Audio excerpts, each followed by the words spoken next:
So welcome everybody. Thanks very much for coming along to our Curriculum Plus's webinar, where we're going to look at how our Key Stage 3 Geography Mastery programme can help schools to deliver fantastic fieldwork.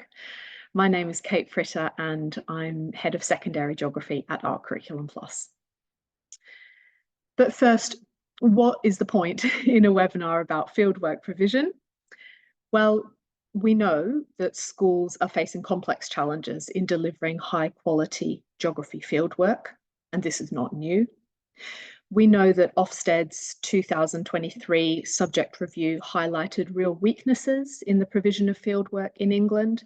So while geography teachers have known about these challenges for a long time, leadership in schools may not have been quite so aware. We really want to push fieldwork into the eye line of leaders, because without their advocacy in schools, teachers will continue to find it difficult to provide great fieldwork experiences for their students. And why a webinar from us? Well, AC Plus Geography Mastery has been, supporting the ARC Schools network to train teachers up in fieldwork provision. And we have trialled fieldwork materials within our network, iterating them based on teacher feedback. Having worked with lots of schools in different locations, we understand challenges and we have a really good idea of how to design materials that can be adapted based on location and level of experience of the teacher. Schools that use Geography Mastery say that they deliver more fieldwork now than they did before, and with greater teacher confidence. So in the session today, we'll begin by exploring the landscape. Then we're going to look at specific examples of how Geography Mastery supports schools to improve their fieldwork provision. After that, we're going to hear from Ruth Kerr, a teacher of Geography Mastery, who will talk about how the geography department at ARC Pioneer in Barnet uses the materials in their setting. And we're going to end with the opportunity for questions from attendees. At that point, you'll be unmuted, so you can share your thoughts and questions. Please feel free throughout the session to add any comments or questions into the chat. I might not get to them immediately, but we can address them in the final part of the session. And my colleague Eva is here today and she can raise anything sort of urgent or draw my attention to it as required. Okay. So let's begin.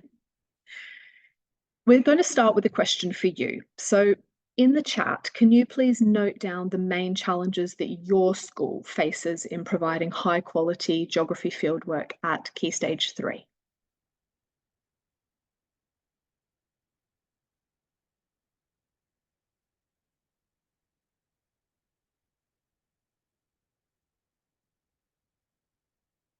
We'll give you a moment or two to think about this and get your ideas down there.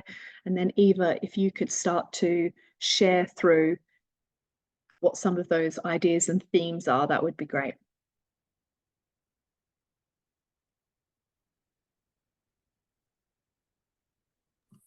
So we've got a few saying getting time off timetable and budget issues, a large secondary setting, lots of time to organise to get out of school.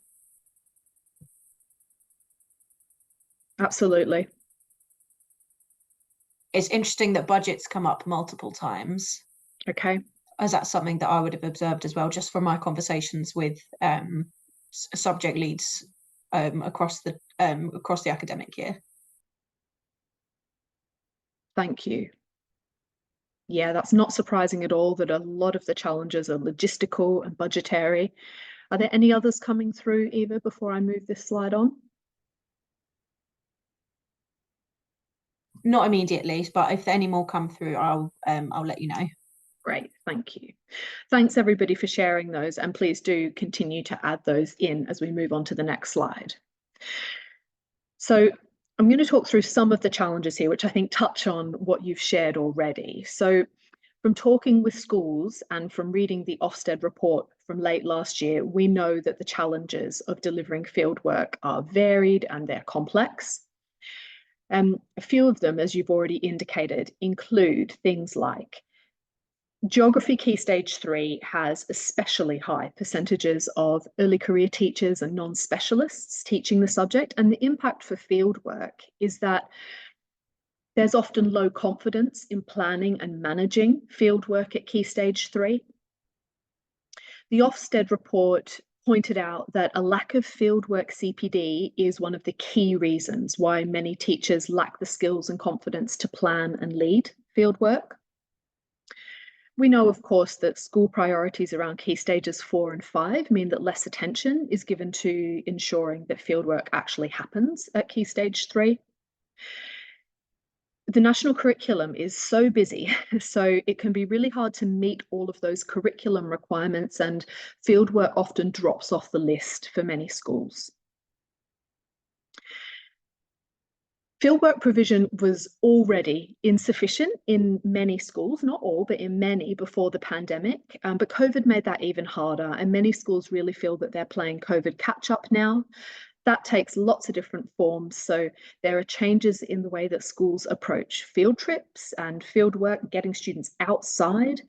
And we're facing challenges around increased student absence and so on, which makes it even harder.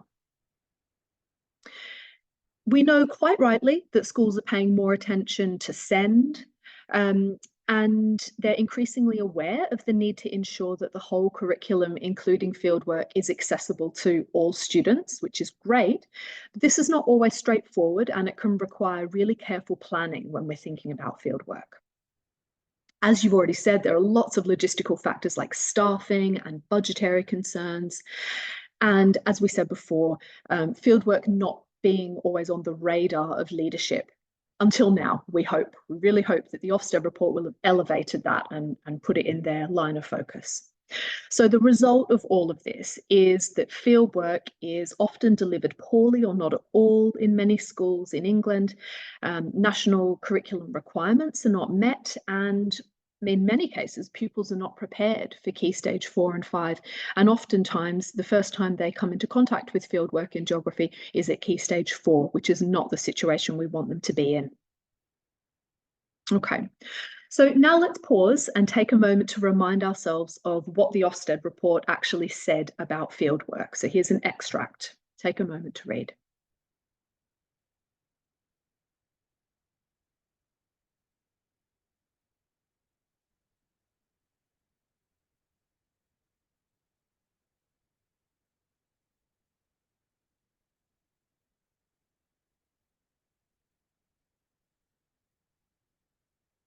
So this probably doesn't surprise most of you. A lot of you will have read this already, but it is of a concern.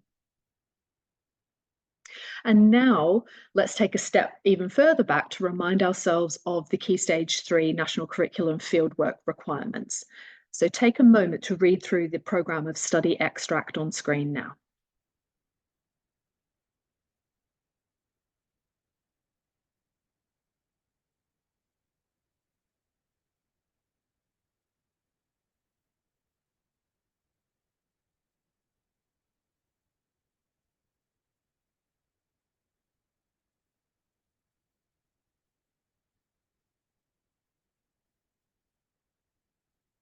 Okay, so first off, our curriculums need to ensure that pupils are collecting, analysing and communicating with or using data that they gather via fieldwork.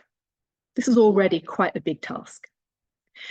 We also need to ensure that our use of maps, globes, grid references and so on are used not only in the classroom, but are linked to in the field experiences. And of course, using GIS as part of our fieldwork techniques, possibly not in every fieldwork experience, but certainly working towards that as we build skill complexity throughout the key stage.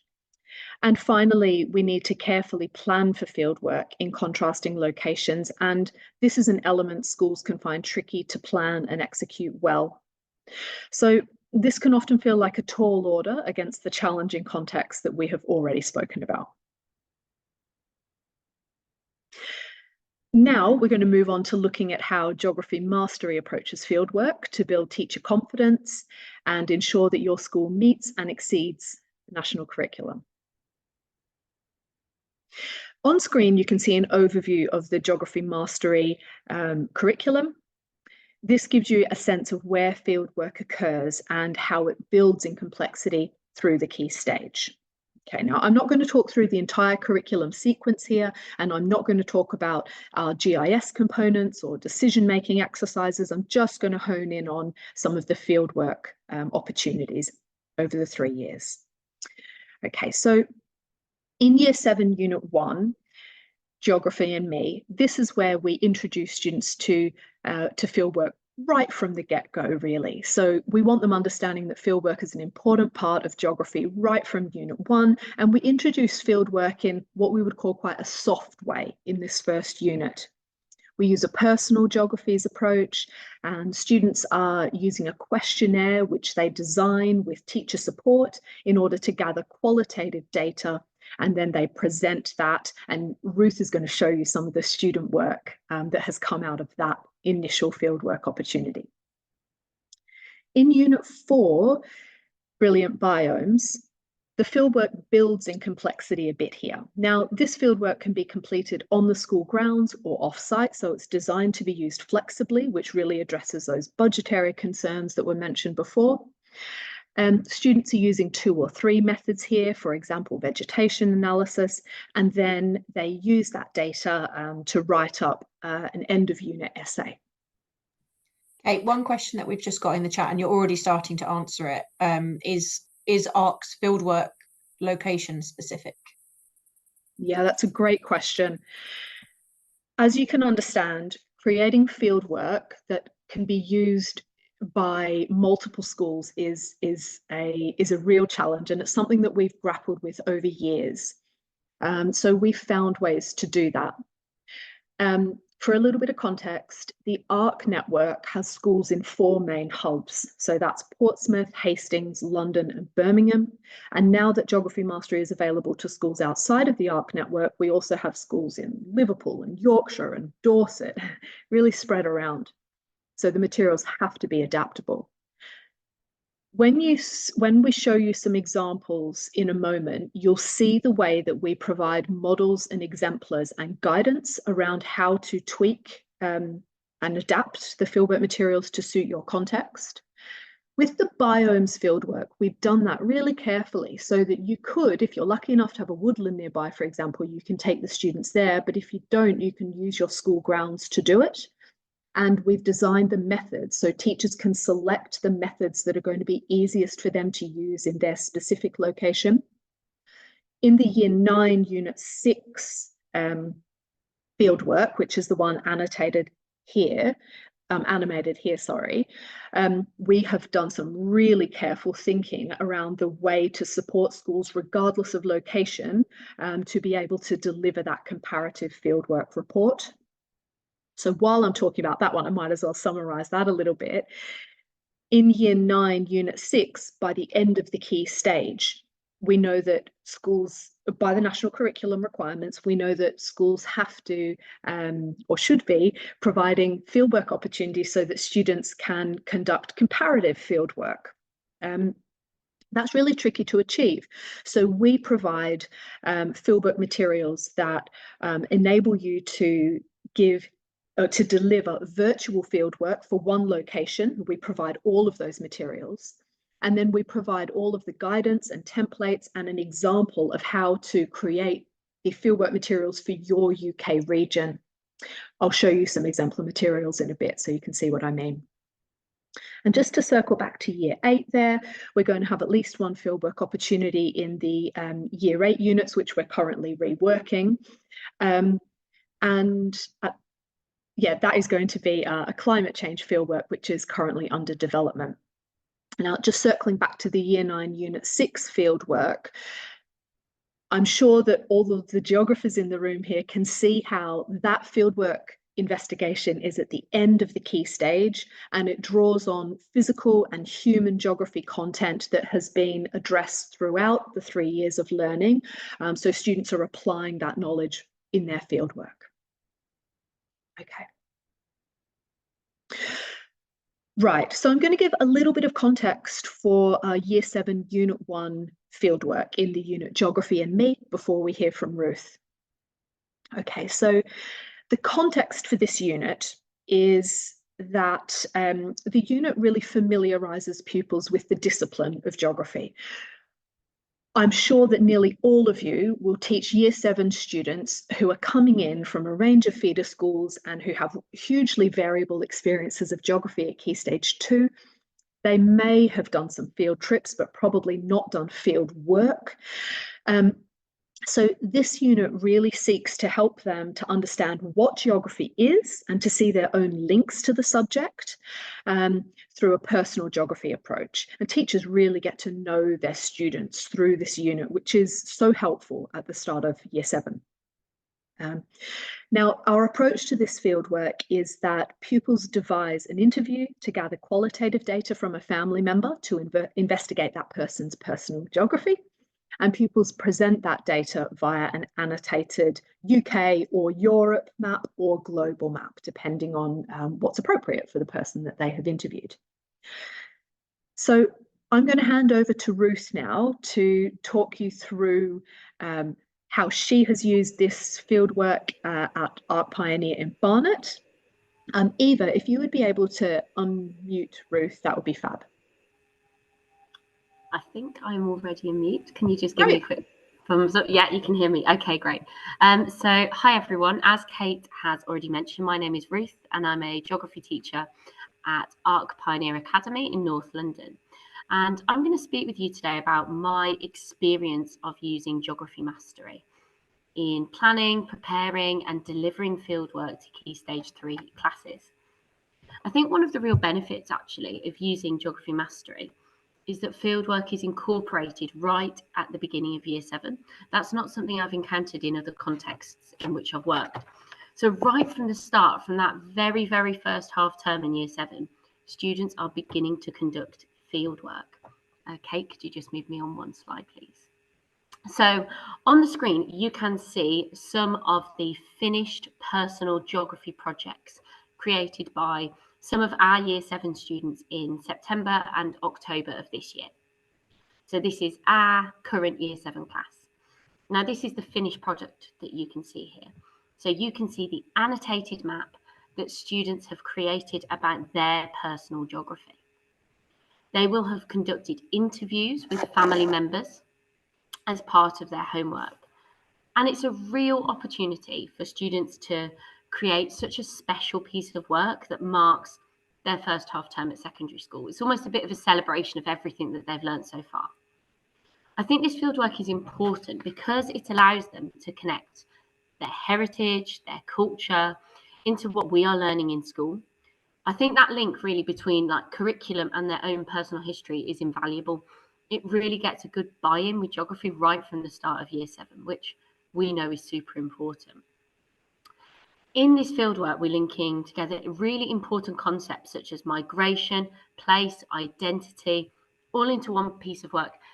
And it shares a very, very kind of safe and organised space for students to share their own personal experiences. But creating these personal geography maps is also an excellent teaching tool. Kate, could you just go back one slide, please? Yeah, there we are. That's the one. So on the screen, you can see one particular personal geography project. And this was created by a student who I would say finds school incredibly challenging. I think he goes through the school day and I would say he doesn't feel much success. School is a real challenge for him. Through creating this personal geography project, I discovered that the student was of South African descent and he conducted an interview with his dad. And I found out through talking to him about his interview, reading what he'd written and looking at the map that he created that he is a massive rugby fan. He watches it, he plays it, he talks about it. And this fieldwork gave a space for this student to share something that was super important about him. Now, I would not have known about this otherwise. Rugby would not have come up otherwise. So this gave me the opportunity right at the start of Year 7 to build a relationship with him. I knew detailed information about his hobbies and passions that I just otherwise would not have known. I would say now, genuinely, geography is one of the few subjects in which this student feels success. All because creating this personal geography project has allowed me to connect with him in a different way, but it's also connected something that he's super passionate about with our curriculum. And, you know, we spoke about this, we talked about it, we presented it, we discussed it. It's on the wall of our classroom. So how do we create this project? So now you've seen a few finished projects. I'm just going to show you some of the resources that Geography Mastery provide. Quick question from the chat, Ruth. Yes. Is, will the students, so these maps that they've created, do they revisit them in the term, or is it kind of project-based work? That's a really good question. So we absolutely do go back to these in the term. So this comes up at the end of Year 7 Unit 1. But then as we're going through Year 7, we're making sure those foundational concepts are really, really secure, particularly ideas around like where different countries are, where our continents are. And also we're linking in ideas such as migration, which we go back to quite a lot. So we absolutely do come back to these. When we're learning about migration, we're thinking, well, actually, on our personal geography maps, where do we see that migration? When we go on to study different countries, when we do little case studies, we look at our personal geography maps. Does anyone have a connection to this area? Does anyone want to share something that they know about this place? So we absolutely do go back to it. I think that's why it's such an important piece of work to do right at the start of Year 7. So if we think about the resources that Geography Mastery provide, students have to go away and conduct an interview. Now, what you can see on the board is a screenshot of the Geography Mastery workbook, which has a series of questions that students could use in their interview. On the right-hand side, you can see the interview sheet that students take home as part of their homework, again, provided by the Geography Mastery curriculum, in which they record their questions and their answers. Now, we encourage students to use 3 questions from the Geography Mastery workbook, and then to develop 2 of their own based on who they're interviewing and how they would like their personal geography to be represented. So you can see that we've got the materials. We have, in this case, made very, very minor edits. You know, we're just asking students to think of a few of their own questions. That is not onerous on planning. It's just a few minor edits. So you can see that Geography Mastery provides us with the base resources that we need. In this case, pretty much everything that students are going to need to be successful, and they have to go home and conduct their interview, which we've really set up well in class. On the next slide, please, Kate. You can see the, again, another section of our geography workbook. You can see a criteria. We use this criteria as a self-assessment tool for students to mark their own projects before they submit them, to check they have fulfilled all the criteria for fieldwork. This is the student-facing resources, so this is what students see. And then we use those resources as a tool for students to kind of be critical of their own work and to check they have met our fieldwork requirements. So the resources which Geography Mastery provide us with are exceptionally useful. It saves us huge amounts of time and preparation, which we know is one of the challenges of fieldwork. And it only requires really minor adjustments to suit our own personal context. It links the subject of geography to students' own personal lives and allows us as their educators to see a little bit into their home lives a bit more, all at the start of Year 7, which I think is super important. Thanks very much, Ruth. Before we move on to taking a look at Year 7, Unit 4, did anybody have any burning questions that they wanted to ask Ruth about this unit?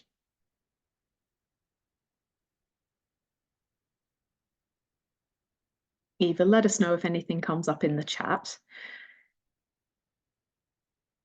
If not, we'll we've not got anything currently, but if anything does pop up, I'll let you know. Great, okay. All right.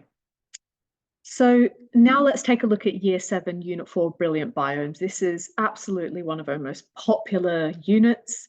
It's a real corker. So in this unit, students are ready to take on another type of fieldwork and to really develop their fieldwork skills. Now, in Year 7, Unit 2, students were introduced to some key global physical processes that are at quite a basic level. So, for example, the water cycle. Now, this unit explores ecosystems and biomes. It explores the relationship between latitude and biome formation. And we look at the deciduous forest biome in some depth. Our approach to fieldwork here is that students gather data either in a local woodland or in the school grounds, and they're really drawing on knowledge from lessons 1 to 7. So this isn't fieldwork sort of out of the blue. It's very much drawing on that knowledge, and in particular, the sort of deciduous forest case study, really, that we're doing in the lessons prior to the fieldwork. We provide exposition for teachers and exemplars to help teachers define their expectations and run the fieldwork confidently. And we think that's really important for all teachers to have a refresher on how they might talk, for example, through vegetation analysis, which you can see on screen, or photo annotation, or any of the other methods. And it's particularly helpful where you have non-specialists and ECTs. When there's an exposition there, it gives them a really helpful starting point that they can then adapt for their own context and their own students. And as they gain in competence, they're then gaining competence, and they can add more to the way that they talk about all of those methods. Okay. Students then use their data in an end of unit essay, which they write about the deciduous forest biome. I'm going to hand over to Ruth now. Okay, so as Kate has already mentioned, this is the second piece of fieldwork that we conduct in Year 7. So we've done the personal geography project, and by Unit 4, the complexity of fieldwork has really increased. So I would say this is a more complex piece of fieldwork, and it's one where we endeavour to take, well, we do take students outside of the classroom. And at Arc Pioneer, we've done this twice now, and we've done it both once on-site and once off-site. So I'll be comparing that as we go through. So in this piece of fieldwork, students are trying to establish if we live in the deciduous forest biome. Yes, Kate, you can go on to that slide. Thank you. So we're conducting a variety of fieldwork techniques to establish if we do live in the deciduous forest. And all of you already know that going outside of the classroom is a huge challenge, regardless of if you're going on the playground, on the field, or into your local area. However, I think the geography mastery resources really do empower educators. They make the whole process of planning and facilitating fieldwork much, much easier. Because I think one of the biggest barriers to conducting successful fieldwork is teacher confidence. So on the slide, you can see some examples of the materials which we are provided with. On the left side and the right side, you can see the teacher-facing materials. So these are the things that we as a department look at first. So on the left-hand side, you can see a guidance table, which gives clear and explicit information about the different fieldwork methods. It sets out the details of each technique, so each fieldwork technique you could conduct, where they should be conducted, and any actions you as the teacher might need to take to edit the resources. You don't need to do every single technique which Geography Mastery provides you with. You can, and the beauty of it is that you can select the techniques that best fit to you and your context. So for example, with our Year 7s, we focused on vegetation analysis, fieldwork sketches, and then also climate graphs as well. So we looked at those kind of 3 elements. On the right side, you can see a sample script. Now I say script in kind of quote marks, but it's a script that you can use when you are thinking about how you're going to deliver your fieldwork. So the resource on the left and the very right of the screen are really useful. They gave department leaders clear information on the requirements of each fieldwork technique so they can choose which work best in your context. This is important. We're not taking everything that Geography Mastery gives us, we're choosing what is best. In order to improve teacher confidence, which I think is super important in fieldwork, we use these resources in department meeting time. So we call it at Arc Pioneer, we call it co-planning. And what we did is we sat down with all those resources and we went through it carefully. We looked at each technique, thought, is this going to work in our scenario? Yes, no. How do we need to edit those resources? And then using the script that I've mentioned on the right hand side, we rehearsed and practiced how we were going to deliver this field work. For members of our department who had never done fieldwork before, I think that's really important. We literally used these resources and we used it like a script. We did it a dress rehearsal, as it were, of our fieldwork. And I think that's really important for giving confidence to perhaps ECTs who missed kind of all of their fieldwork training. A quick question, Ruth. So this is particularly, so it's to do with what you're saying, but particularly to do with non-specialist teachers, how you would improve their confidence. Would they also be a part of these co-planning sessions? Absolutely. I think fieldwork is the time when meeting as a department is super, super powerful, because I think you need to really sit down and think about, okay, which techniques have I got? Because I've got all the resources, but what's going to work here? And what is my department going to really feel success in delivering? And then thinking about, okay, well, what space have I got? What space am I going to do this field work in? Am I going to go out on the field? Am I going to go on the playground? Am I going to actually go to a local park? And then you can rehearse it and practice it. So you can see on the right hand side, you've got a speech bubble with bullet points. They're giving you example things that you could say to your classes. Now, more experienced members of your department, this might not be needed. But for the members of the department that, we have ECTs now who never got to do fieldwork training because they trained during COVID. The first time they do fieldwork will be with their classes. So having an example of what you could say, I think, is exceptionally important. And I think it's important to note we're doing this with Year 7. They're excited. With our Year 7s, when we did this, not that long ago, just before Easter, it was the first time that they'd gone outside of their classroom. So they were super excited. So having these resources here where we can really plan what we're going to do thoroughly before using what we've been given is very important. Last year at Arc Pioneer, we delivered this field work on our school field. We didn't, as a department, necessarily feel confident to go off-site with Year 7 at that point. So we used these resources in our co-planning time to practice how we were going to do it. And then we almost took a baby step. We went outside of the classroom, but not too far. So these teacher-facing resources provided a really brilliant starting point. In the middle of the slide, you can see an example of the student-facing resources. So this is the vegetation analysis chart that we used out in the field. Again, this was provided by Geography Mastery. So we went through this, we rehearsed it in our meeting, and then we went out with Year 7 and they completed their fieldwork recording template. We did not have to edit this at all. We used this as it was, and then we delivered it outside in the field. Before I move on, I think that there might be a question in the chat.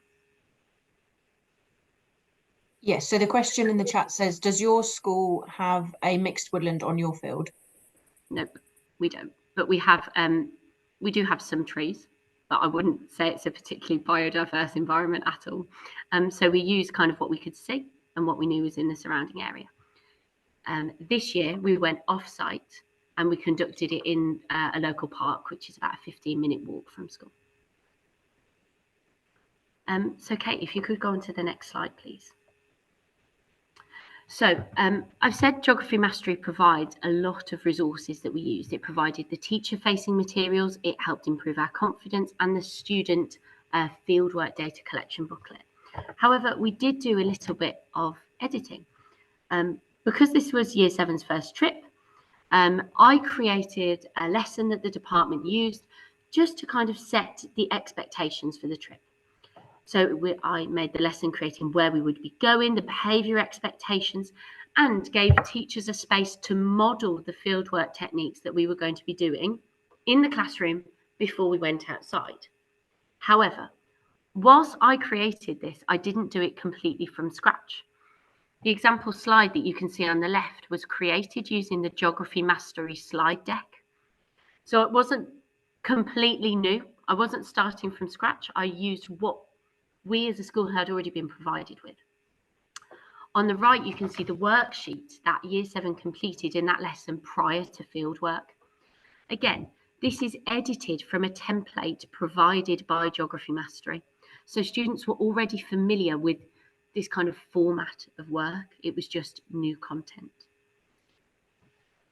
We then attached this fieldwork information document that I created using a mastery template to the front of their fieldwork data collection booklet. So I think it's really important for me to state here, the workload in preparing for this trip, it was manageable. We took all of year 7. We really carefully used the resources provided by Geography Mastery, and we edited them to suit our context. And where we felt we just needed to add something else for our very excited year 7s, we did that, but again, using a template that we were already familiar with, the students knew, and that Geography Mastery had given to us. So if you go on to the next slide, there you are. There's me and 75 out in the field in Barnet in North London, having a really good time. And ultimately, the reason why this fieldwork was so successful is because staff members, including our newer ECTs who never ever conducted fieldwork before because they trained in COVID, and the non-specialists that we had, were able to deliver their fieldwork because we had used those mastery resources to make sure we were prepared. And it was a really successful trip, and year 7 now I think have a really comprehensive understanding of the deciduous forest. Thank you so much, Ruth. It's just delightful to see your students out. And I know it's not in a woodland, it's sort of at the edge of your field, but it really shows how these materials can be used. I mean, Barnet is a suburban setting in London, and it was a really successful field work as a result. Well done. Okay. So I'm going to move us on to talking a little bit about Year 9, Unit 6 here, and then we can open up and have some questions from attendees. So at the beginning or earlier on, we spoke a little bit when you saw the whole curriculum flow, a little bit about how the Year 9, Unit 6 fieldwork is a culmination, essentially, of the Key Stage 3 course manifested in fieldwork. So the context is that by this point in the course, pupils have studied river, coastal and glaciated landscapes. They've studied a range of human topics, including economic transition and trade and development.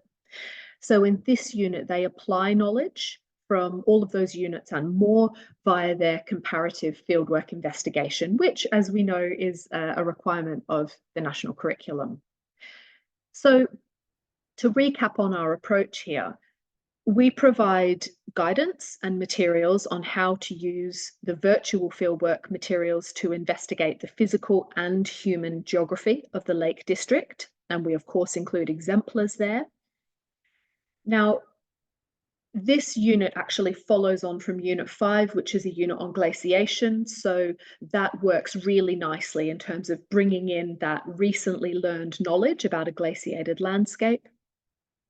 We provide templates and exemplars to help teachers create the materials that they need to run the on-site fieldwork for their UK region. And we provide part completed exemplars for a sort of dummy location in Wembley, using the greater UK, London region as the sort of second UK region. We also provide completed exemplars where it shows how pupils would use that material gathered in Wembley and the greater London region as one of their locations versus the Lake District to write up a comparative fieldwork. And that gives teachers a really strong starting point to understand how they would approach going about sort of designing those materials for their own region. At the end of this, pupils complete a full comparative fieldwork write-up. So this is much greater in its complexity and difficulty in comparison to, say, the Year 7 Unit 4 fieldwork. And we feel that that's appropriate, remembering that they will have completed the Year 8 fieldwork in Unit 4. So there will have been a minimum of 4 fieldwork opportunities built in over the 3 years, carefully layering in complexity. I'm going to show you a couple of sample materials here, and this is really just a small selection of what we provide in the Year 9 Unit 6. Just bear in mind, this is a unit that is currently sort of under development, so it has been used and piloted for several years within the ARC network, but we are going to be using teacher feedback to improve the unit even more before we release it. So we provide a lot of teacher guidance here because this unit is especially important to have the teacher guidance booklet. We provide guidance, you can see on screen just a little extract, which is giving teachers tips around how you would select contrasting sites for students to collect their data for their UK region. To really get teachers thinking about the most important high leverage elements to ensure that students are collecting the most powerful data possible. We provide lots of FAQs because we know that all schools have completely unique contexts, and you might have more or less time or more or fewer experts to help you deliver. And we provide teacher guidance. Look, in Geography Mastery, we provide teacher guidance for every single lesson across the 18 units, but this gives you a kind of an example here on the left, which is an excerpt from lesson 6 of this particular unit. At this point, students have conducted their fieldwork, their virtual fieldwork for the Lake District and their on-site fieldwork for their UK region. So we're providing guidance here for teachers to ensure that they are using the next lesson, which is a consolidation lesson, to full effect, to close any gaps in the fieldwork data, for example, and to really revise the data that's been gathered out in the field ahead of students commencing their write-up in the lesson after that. This is way too small for you to be able to see, but it gives you a sense of this sort of scaffold that is provided to help teachers and students to structure the comparative fieldwork write-up. You can see that this is this helps them to plan out their comparative write-up, and it's split into sections that address different physical and human components so that they can write up a really rich and evidence-based comparative fieldwork write-up that draws on primary and secondary data, that draws on virtual and on-site fieldwork for a really powerful fieldwork write-up at the end of their Key Stage 3 course. Okay, so I think now is a perfect time for us to open up for questions and discussion. So Eva, if you would unmute our participants, that would be brilliant. And there is a hand raising function on Zoom, although I don't think it's as sophisticated as Teams. I don't think it gives us the 1, 2, 3 sequencing. So do bear with us. We'll try to select participants in order of question. Eva, if you would be able to field this a little bit in terms of letting me know who's asking, that would be great. Yeah, so everyone is now able to unmute should they would like to. Alternatively, you can still put it in the chat.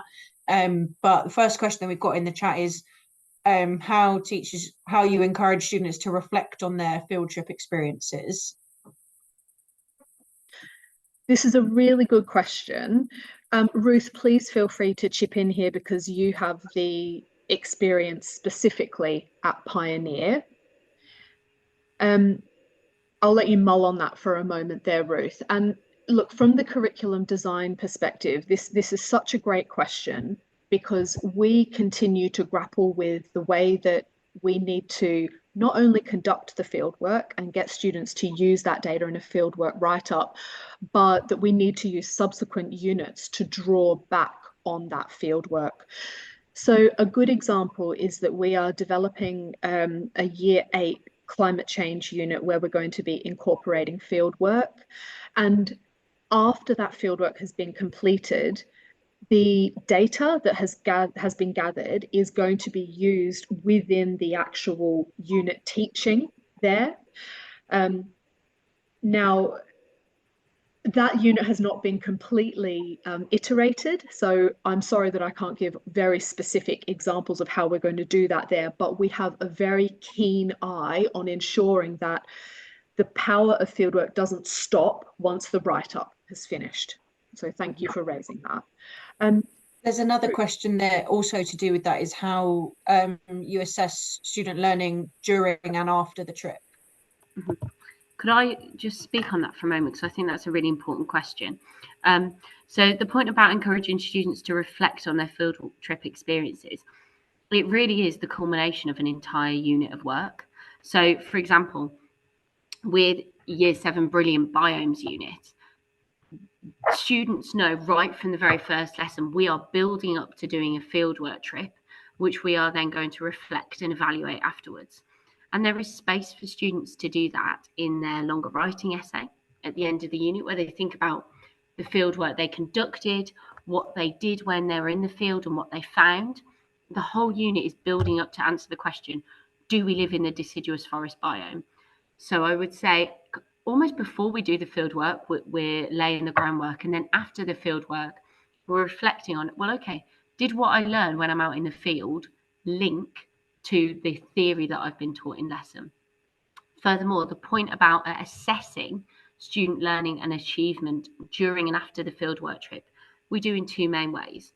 Assessing it in terms of like the academic side of it, we do through a longer piece of writing, which they do about, do we live in the deciduous forest? But also in terms of during the fieldwork trip, we ran a little competition, who is going to be our best fieldwork student from each class. So because the resources were pre-planned for us, we had the time and space to think a little bit more, well, what's our expectations going to be? How are we going to ensure that students are working really hard on our fieldwork trip? So we held them accountable because they knew they needed what they collected afterwards, but also the whole unit was engineered to support teachers in making sure students felt this was a really valuable experience. Thanks, Thank Ruth. you. And There's there some just more. Okay, Eva, I'm just going to add one thing on the assessment point there. Yeah.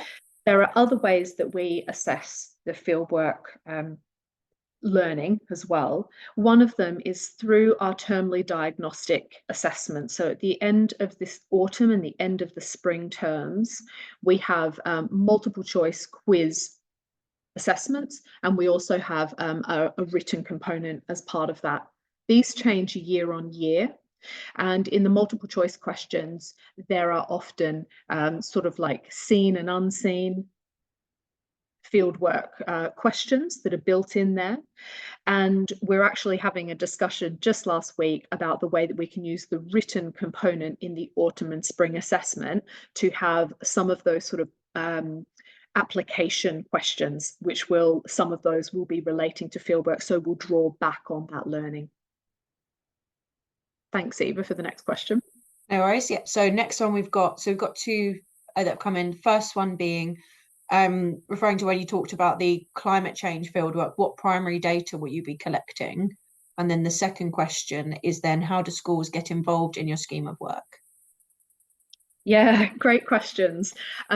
Now, the Year 8 climate change fieldwork, we've currently got a couple of options that we're exploring. And I've been talking with David Priest, who's a real climate change buff, who many of you will know, who's the head of geography at Teach First, and several other people, including Alistair Hamill and our colleagues within the ARC network, to talk about lots of different options there for climate change. Now, some of the ideas that we're working through at the moment are around the way that we could gather data, regardless of school location, to explore the way that the local area is adapting for climate change or responding to climate change.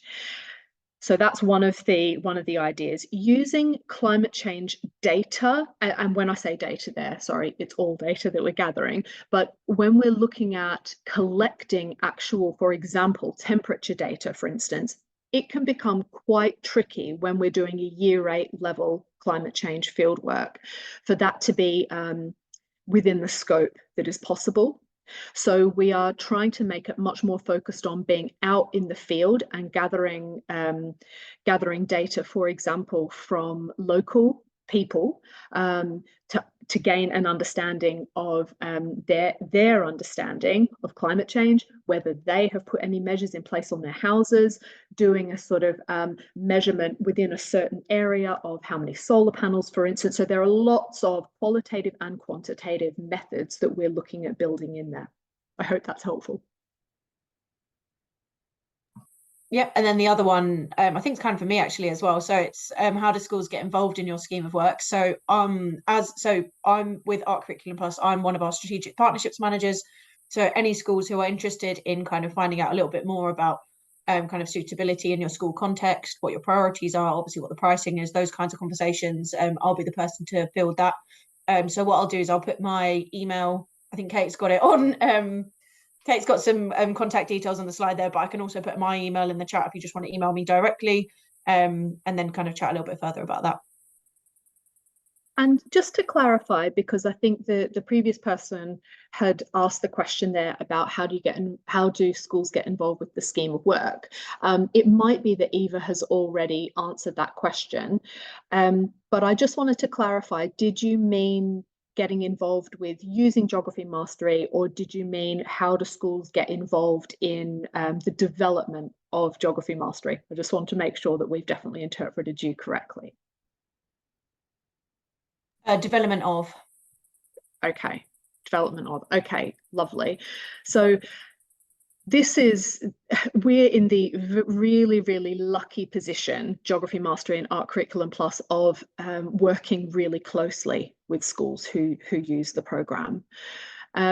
So with the ARC schools for a very long time, we regularly meet. And now that we've opened up to schools outside of ARC, we regularly meet with those as well. And that looks like meeting every half term or term, as well as any informal contact that we have with our mastery leads, heads of department, and so on, where we raise, new concepts within units and get user feedback, where we share sample materials and get user feedback, where we might release a unit and understand how that has landed with students. So we do a lot of that type of like feedback from teachers and really using that to iterate our materials. We're so lucky in that, and really most other education curriculum providers don't have that ultra close relationship with teachers. It makes our job that much easier because we can hear when we know that the consensus experience is, for example, oh, this was pitched a bit too high, or we would like a fieldwork opportunity there, for example. We can work really rapidly to build that in to our curriculum. So we're very, very lucky. It also means that people who use Geography Mastery, look, they know that they're listened to. They know that what they say about the curriculum is absolutely listened to and responded to in the curriculum. So it's a very, very close two-way relationship. And some schools really get involved and they come to every termly meeting and really share their views, and others are really happy to just use the materials and kind of get on with it in a less close relationship way. So it's very much up to the school and the mastery lead themselves as to how much they want to be involved in the contribution process in making our curriculum and assessment work so well. Right, another question we've got is how can teachers support students with varying levels of prior knowledge and skills when it comes to field work? I think such a great question. Go on, Ruth. I think I was going to say, because Geography Mastery is a planned scheme of work, it's a planned series of lessons and materials. We can spend more time adapting to meet the needs of our students. So I'm preparing, I'm not planning. And an important part of preparation is for adapting for who is in front of me. So if I think, we're a massive secondary school, we've got 200 in each year, the range of needs is absolutely enormous. We teach in mixed ability geography classes, but it was possible for us to, yes, with some thought, yes, with some departmental planning time together, but it was possible for us to adapt the field work to ensure the needs of all learners were met, but also taking into account, okay, some students have done a tiny bit of field work before. So it is possible, and it's possible because we are not planning everything, so we have a bit more time that we can use to meet the needs of every learner. And that is one of the big benefits of Geography Mastery that I don't think I touched on. I have more time to adapt so that everyone feels success in geography fieldwork. Thanks, Ruth. Thank I think you. one of the other ways that our teachers say that the materials, both the fieldwork materials and generally wherever there's a task in any unit, the way that that helps them to support learners of all level of need is that we provide a range of different exemplars. So that really helps teachers to define what appropriate expectations are for a particular group or a particular student. It also makes it really easy for teachers to take an exemplar and then adapt it so that they have prompts there and scaffolds and so on that they can use to meet those students' needs without the teachers having to go through the really time-consuming process of coming up with the full exemplars and the sentence stems and the word banks and the prompts and the icons and all of that stuff that really helps students to access more complex concepts and fieldwork processes. I'm just conscious of time as we're coming up for 4. I think if anyone else maybe has any more questions, because Kate, I know you can talk about geography until 7 p.m. But yeah, no, it's, if anyone else has any questions, please do pop them over to one of these two, either my email from the chat or the email that's on the screen. And I can pass them on to Kate or Ruth to field your questions. Okay, lovely. So if there aren't any more questions in the chat, thank you very much to all attendees for coming today. I hope that you found it helpful to see how Geography Mastery approaches fieldwork, and we would love to hear any questions from you going forward. Thanks again.